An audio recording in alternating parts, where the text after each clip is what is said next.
In this video, we're going to show you how to change your key fob battery for your Buick LaCrosse. This will work with Buick LaCrosse vehicles 2010 through 2016.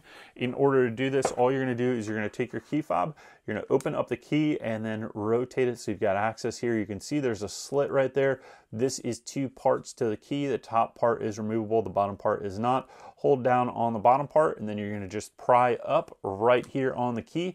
That gives you access to the battery compartment. Sometimes that battery is going to be stuck down in there, and if it is, you can see they've made two holes here on the side that allow you to put a screwdriver or something in there to flip those out. So go ahead and do that, remove that battery. Then you're going to take your new battery.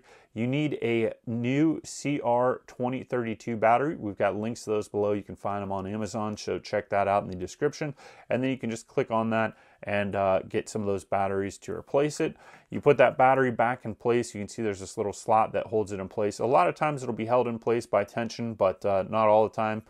If not, just take your cover back and put it back on here, kind of slide it on like so, and then you're just going to press in all four corners until it clicks in place, and you've got it nice and smooth here.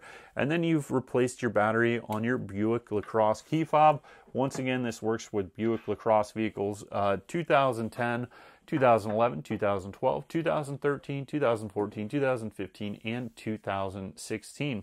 Hope you enjoyed this video. Please give us that thumbs up, subscribe, and we'll see you next time.